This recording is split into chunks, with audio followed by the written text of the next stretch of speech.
Pour commencer, il vous faudra 100 g de sucre, 4 cuillères à soupe de lait, 3 œufs, du Nutella bien entendu, de l'arôme vanille et j'ai oublié 80 g de farine.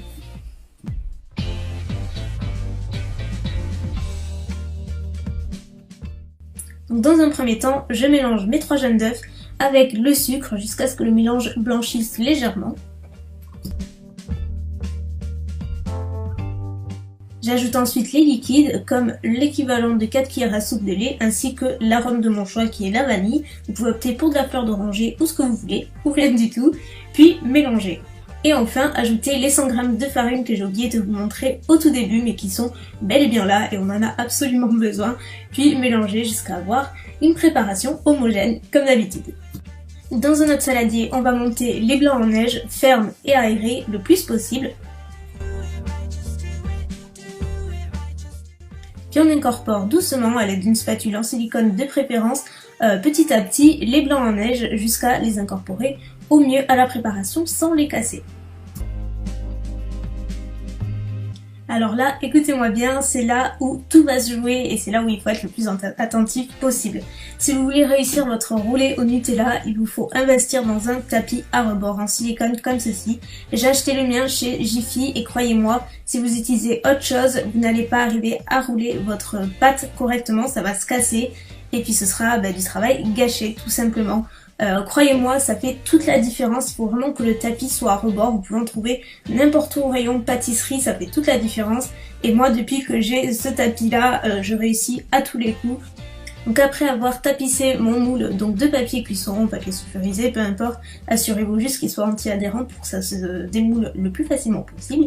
Il ne vous reste plus qu'à étaler toute votre pâte sur le moule et après avec la maryse.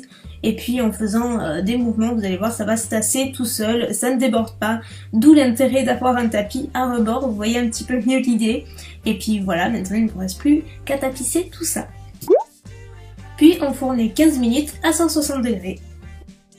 Une fois que c'est cuit, ça ressemble à ça, il suffit juste que la pâte soit relativement souple pour pouvoir appliquer de la pâte à tartiner. Et donc là, je décolle légèrement les bords avec une spatule.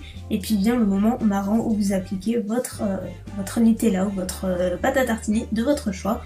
Vous pouvez utiliser celle que vous voulez. Et donc moi j'utilise avec une spatule de pâtisserie parce que je trouve que c'est vachement plus simple et c'est quand même un gain de temps qui est pas négligeable étant donné qu'il y a une certaine surface. Donc là, n'hésitez pas à être généreuse avec la pâte à tartiner parce qu'après, une fois que c'est roulé, c'est vrai que ça a tendance à perdre un petit peu de son goût, donc il faut en mettre quand même pas mal. Soyez généreux.